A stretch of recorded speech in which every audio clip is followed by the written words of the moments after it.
Farida Nakazibwe replies Justin Nammere. Oluvannyuma lwa Justin Nammere okubeera Kasuku Live n'aliplayinga Nakazibwe olwa tweet gye yakola ne Farida Nakazibwe azeeyo ku X n'aliplayinga Justin Nammere. N'ekituufu kiri nti Farida Nakazibwe this time round gwe wayingidde mu lutalo olutabadde lulwo. Amazima gali nti Farida Nakazibwe buno obudde gwe wayingidde mu lutalo olutali lulwo. Ate era mu mazima matuufu Farida Nakazibwe togwande kubeera mu zino ntalo. You are past this. Tukirize tugaane. Farida Nakazibwe you are respected, you are everything. Ne buno obudde lutalo lwoyingiddemu tolina ddubeeramu. Ekyokubiri tukirize tugaane buno obudde Justin Nammere wa amaanyi. Bannange buno obudde Justin Nammere mu Uganda be bakazi abasinga amaanyi. Tukirize tugaane Farida Nakazibwe oli wa amaanyi. Ne buno obudde Justin Nammere wa amaanyi. Ne mu Iraq wa amaanyi. Justin Nammere is an MP, like it or not, an MP. Ekyokubiri is a minister. Ezo factor B tuziteeke wali. Yes, Farida Nakazibwe wali wa amaanyi. Ne buno obudde Justin Nammere wa amaanyi. Ate ekyokubiri gwe wayingidde mu lutalo lwotabadde nako. Tukirize tugaane this time round kiyinza okukulya. Nenga nyongero bajjukiza mwena mwena temwerabira. JS kupanka demone kuke moto katunda nga toyagala nga tukikachi.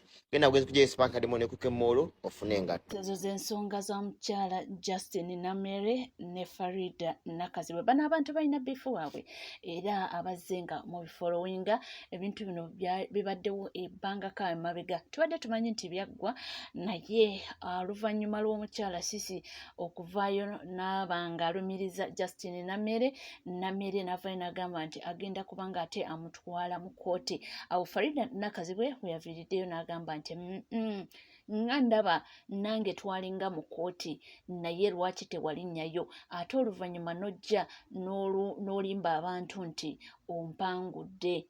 Tebyakomyawo. Mukyala Justin Nammere bwe yabadde ku show ne Kasuku nayanukula Farida Nakazibwe. Kakati tubadde tukyali Farida Nakazibwe ngaddukidde ku Twitter oba giyite X okwanukula Nammere. Wabula abamu bagamba nti luno olutalo Farida Nakazibwe nti lwalinnyemu tajjadde osobola nti emmeeza gy'anyeenya mbu eriko expensive drinks. Abange abamu bagambye nti nedda bukyajinga masimu mutuule butuuze nti luno olutalo lujja tunyumira.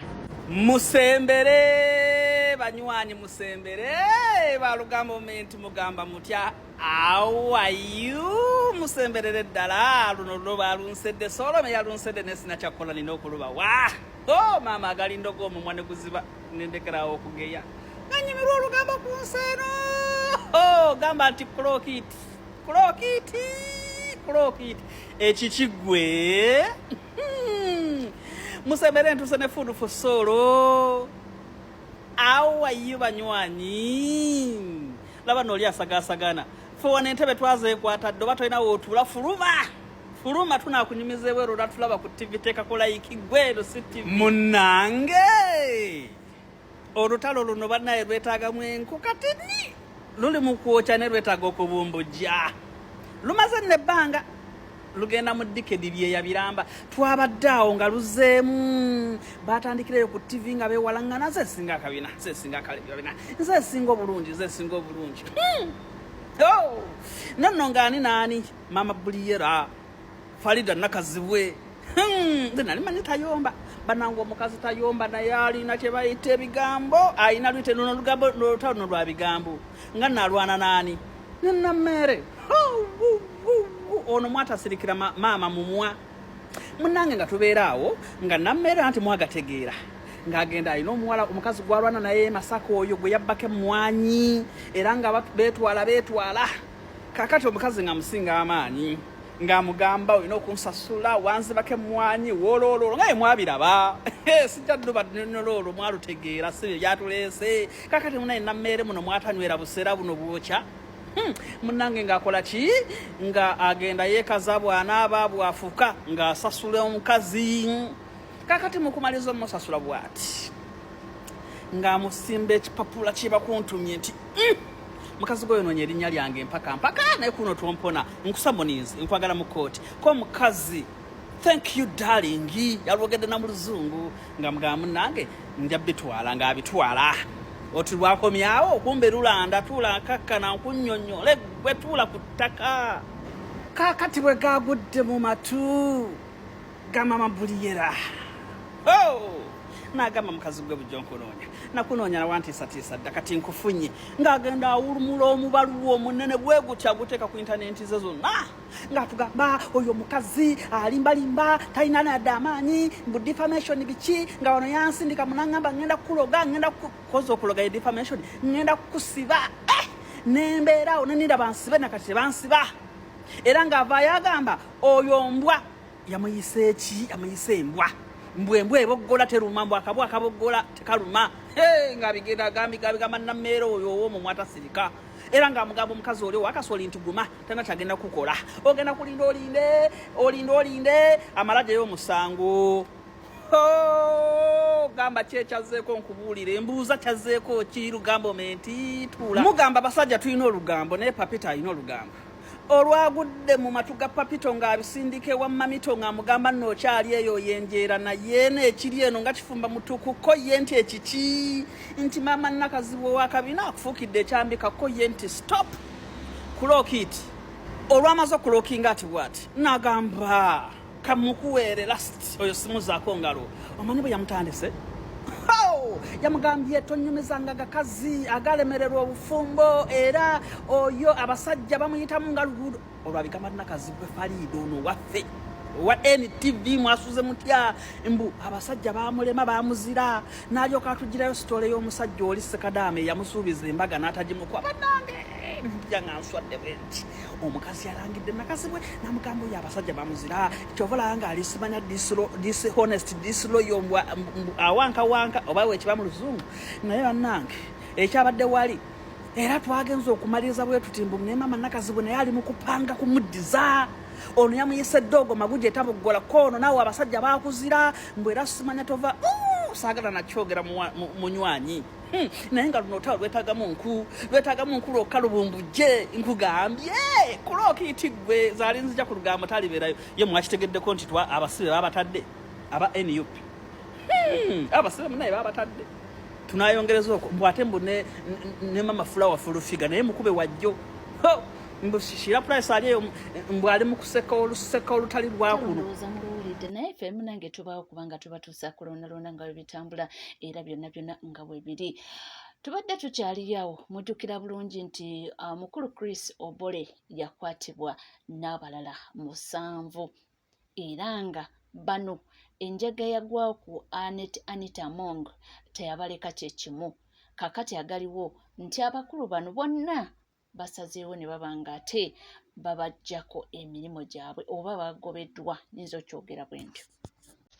Breaking news. Chris Obore ne banne omusanvu nga bwe bakwatibwa mu misango gy'okulya essente za gavumenti bagobeddwa mu ofiisi. General of Government omukyala era omulamuzi Naluze Aisha Bitala olunaku lwaleero awadde order oba awadde ekiragiro eri kiraka wa Parliament omwami Adolf Mwesige okubanga agoba Chris Obore ne banne nga bwe bali ku misango egy'obulyake mu office mu Parliament. Chris ne banne nga bwe bali omusanvu babadde bakyalina ebifo bye babadde bakolanga mu Parliament nga basigaza ebifo bino nga tebanaba kuzibajjako newankubadde babadde bakyali mu komera. So olunaku lwaleero IGG abajjeeko offices zino ng'agamba nti si kya butuufu ng'agamba nti si kituufu okusinziira ku public interest okubanga bano bali ku misango gya Naggomola era emisango eminene ate nga ne office bakyazisigaza. Naku z'omwezi nga 1 July Chris Obore ne banne omusanvu baatwalibwa mu anti-corruption court era nga bano babajja straight mu parliament ne babayingiza kooti ne babasomera emisango gya embezzlement n'okuleetera gavumenti okubanga yakola financial loss.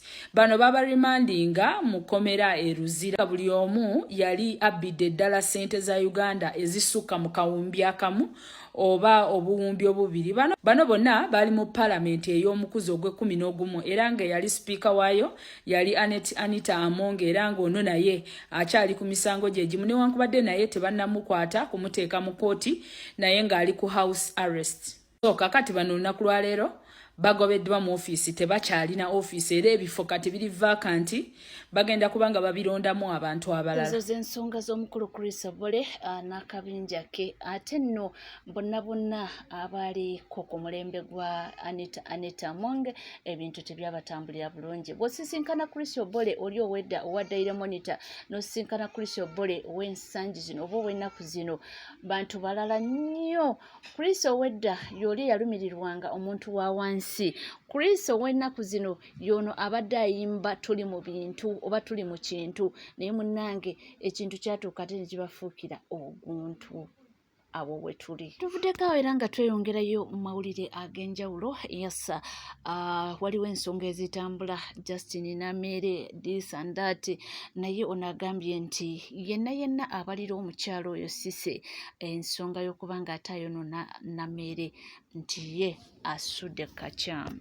Eyawadde Cissy Nanyange script y'okukuba Honorable Namere mu ba YouTuber n'abaani ate mwagimuwandiikidde bubyo bayagisobya oba mwagiwandiise bubi simanyi.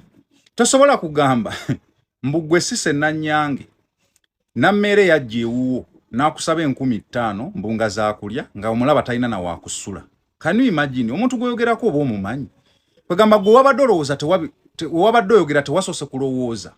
Ate nomala n'ogamba nti abantu we bajjanga ku dduuka awala ne bamusangawo nga bw'avaawo bagamba oyo omuwala omumanyi, oyo muwala wa minisita gundi, oyo muwala wa gundi, oyo nga bamumanyi. Kati baali bamumanyi ngani yali asulawo kale bo baali bamumanyi nga asulawo. Nabo omutwe gwe gukola bulungi Nanyange.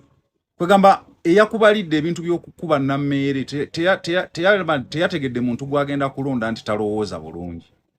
Omuntu gwoyogerako yasomera mu masomero kuva butonga ga Bay, yagenda okutandika okutegeeramu nga kitaawe minisita. Maama we yafa muto naye maama we yali akola ne maama Janet nga bakola wamu nga mukwano gwe nnyo personal friend. Era zenga abyogera nti ne mu kufa kwa maama we President Museveni ne mukyala we bajja ne baziika. I think ndowooza sikirabanga kaba babiri nga basituse ne baziika omuntu. Ne mulumbe nga bateekako omusika era baakomawo babiri. Gwekyo kiyita kitono. Oyo gwogamba mbu yajja akusaba 15,000 gwasala obulibo otawali. Sima buli mwezi osalayo nawulidoga buli mwezi nsalayo akalibo otakengoye. Omuntu yali talina waasula nga ne 15,000 ez'okulya gwe wazimuwa. Mbu ate nga buli wajja alondamu engoye zaatuuma wali mbu zaagenda okusasula. Mbu zaagenda okwambala. Kati omuntu ng'anoonya kyakulya tasobola okulondamu engoye n'aziteeka wali. Oba otegeera bulungi. Mbu simanya olwamala utwalwawo nnyo lutwayogera n'angamba mbu muwa amagezi agala kukola TV. Omanyi TV omanyi omuntu ate kituufu TV agirina. Omuntu ayakoze TV asobola okusaba 15,000 gwe w'emivumba. Omanyi TV okugibeezaawo paka kati gyeri. Mbu n'agamba ojja kunguzanga engoye nga ndi ku TV yange. Kati ate gwowe 15,000 nga talina na waasula. Oba oli kasiru. Wembeeranga mubanja gamba nti mmanja naye tovaayo kulaga nti nno oyina abakozesa. Ate ayina n'ebiwulenge ebimuwaana. Ninga ebintu byonna byayogera defamation. Nze Namere muwagira oyo mukazi amusuuwinga. Kubanga nalabinga ebintu byayogera kituufu alagira ddala nti nno mukozese. Omuntu gwoyogerako yali akyasoma busomi ku university. Naye ng'akola ku NTV, ng'akola ku zi TV ndowooza era we yali angaakolera ne kubuka eddaawo NTV biki. Naye ng'akyasoma student e Makerere. Nga ye personal assistant ate nga ye secretary wa kitaawe. Taatawe nga minister ate nga MP. Oyo gwolaba. Kati gwogamba mbu ya awo nyini mweyo period mweyogerera Namere wajjiddawe Masaka abadde senior presidential advisor. Nenga gwe asaba gwe 15,000 gwe atunda obuvumba n'obumwanyi bawo omulimi wa bumwanyi gwe otunda oyina obuvumba bwosala. Nenga asaba gwe 15,000 senior presidential advisor. Wate mulowooza nga mwono n'amannya g'abantu. Honorable Nammere nze nkuwagira luno olukazi lusibe. Buno bwe buntu bwe baleeta bakunafuya. Nkulabye ne Kasukungu ogamba oli 10 tebino byonna babyetegekera byetegekere. Bagagena koisana bakwetoolodde bakulwane bafune ebiwulenge nga bino. Nene ngeza nkisange ekyo ekikazi. Waliwo era gwe nawulidde ng'ayogera ku nsonga ey'omwanya eyo n'agamba nti mbu kabadde kabadde nze naawe byonna nga bigenda mu maaso. Waliwo ensonga ez'omwami Sam Mugumya eyalabiddwako mu katambi nga yakubibwa emizibu era nga musajja wattu. Essaawa kakati wetwogera ali ku report. Omwana agenze n'akola statement n'agamba nti bw'oba bakuwawe batyo omunyankole ng'ayogera olumu abatalina kye bamanyi. Bw'olaba akatambi kano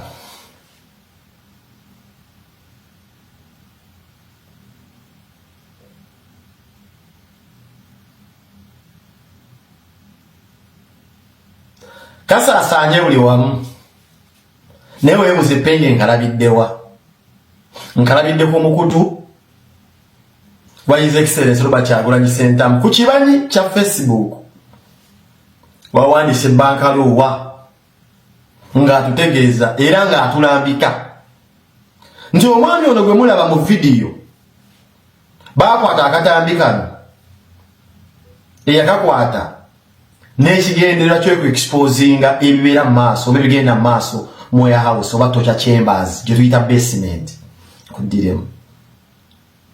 Omwami ono gwe mulaba atudde ku katebe kwasula waafuka waapama. Omwami ono baamukuba to an extent nti baamufunako n'akantu keyeekwatako emikono yandibanga backbone mmye. Mu katambi kano alabibwa ng'agolola amagulu. Kino kitegeeza kitya? Omuntu bamusiba ennyo mu kaduukulu nga teyeetaaya nnyo, sometimes entambula oba amagulu gakyuka. Njogera ku busibe ng'omuntu ali isolated, ebiseera ebisinga amagulu gaabwe gafa. Nina kuwa ekyokulabirako ky'omubiri bayita vibes kateero. Vibes kateero baali bamuta bamulaba amagulu geekola gati. Kuba yalinga isolated, yali ku musango gwa mada abo tebafuluma yabateeka nababbi ba nkoko. Ayawukanyawo n'ali mu basement. Kuba basement is an illegal detention. Basement zibeera torture chambers nga teri muntu ayinza za accessinga. Omusajja ono mulabye musajja mukulu n'entunula gy'atunula bambi amaaso ogwa kulaba nti baggulawo oluggi otya. Naye yenna muzira kise yamukwata akatambi ako n'akata simanyi waki yakakwata oba ali akawa mukamaawe omulaga nti tumukolako oba yakakwata alabe kulabinga omulimu gwe bakola ogw'ettendo obonyabonya abantu mu basement. Naye akatambi ako okufuluma nasanyuse nnyo nti bannange tulabe ekibeera eyo. Olaba oyo atali nnyo munnabyabufuzi bamuyisiza we batyo olwo John Bosco Kibalama yayita muki olwo ebimutwe bali kuki. Naye wano wembuuliza okwata oti omuntu n'omuggalira ng'embwa tagenda kuddamu kulaba musana, tagenda kuddamu kulaba ku nkuba ku famire ye, n'omwefufuggaza n'omuteeka mu kantu katono nnyo bambi n'agolola amagulu tasobola kugolola ng'alina kwekwata bwekwasi katando funa support omugongo omufu nga byonna abikolerawo.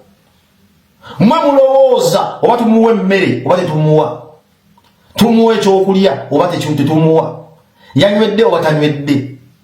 Batusomesa edda nti abaddugavu bakozesanga obuddu baabayisanga ensolo. Naye otyanga omuntu alaba muddugavu muno bamuntu munne n'amulaba ng'ensolo n'ayagala amuraizinge ng'ensolo nga wolowooleza emba kati ssaawa zino etuuse essaawa y'okulya kanjitereyo akawunga n'ennumba kanjitereyo amazzi enywe oba leero sirina maanyi tajja kulya oba tejja kulya n'olaba muntu munno nga weetaga muyisanga nsolo. Naye nga gwe wootalidde oluluma n'abakozi obagoba, bw'otanywedde oyomba n'omukazi omukuba, naye nga waliwo gwe wakkalidde mu seefu olina enfaana gy'oyagala afaananemu egenda okukusanyusa ggwe. Yaleka abaana tebamanyi gy'ali. Gavumenti ya NRM nekoze ebintu naye simanyi. Akatambi ako kokalaba kakabya amaziga. Omusajja ali clueless. Tamanyi kigenda maaso mu nsi. Tamanyi olucha lwaziba oluziba lwabala. Engeri gyatunulamu nga baguddewo. Akulago bambi omusajja atidde sawa yonna expecting a torture. Amaaso g'omusajja ago ngalabinga face ye. Baabo bazze sawa yakunkuba. Baabo bazze bagenda kunnyimiriza naye amagulu gamufuuyirira agagolola. Baabo bazze obannyomoke alina okwekwata katanda. Bakisa nnyo nti baamukuba ne bamuwone waakwata omukono for support.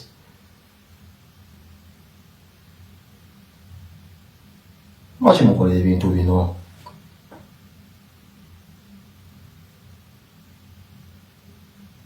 Nasulu yaliwo yalisa abantu sapatu aliridde awo today.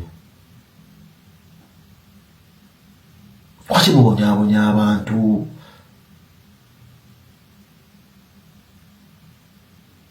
N'owulira nti bakwata omuntu bamuteeka omwo ne bamusiba ebbulooka ku busajja bwe nga baagala obusajja bwe buwanirire kilo za bbulooka 2. Naye mu ssaawa eyo bamwetaaza okuba nga asobola okweyamba nga afuka. Bagamba wiiki ezisooka batandika bafuka musaayi eziddira bafuluma masira. Guzi esiba jjinja lino nga balitadde ku busajja bw'omuntu etuuka ekiseera neesala obusajja bwe ne bukendera mpola. N'owulira ti omuntu batadde ekikwanso mu kigere. Ekikwanso ne bamutundulamu olwala olubisi. N'owulira nti nno akutte kampasi era mu Geometry Set agitadde mu eardrum y'omusajja mu kutu agifumitamu bw'ati. Weekuumidde ku NCK TV kiweerabira okuba ng'osubscribinga ringinga that notification bell sharinga likinga ebisigadde tukomawo nabyo tova.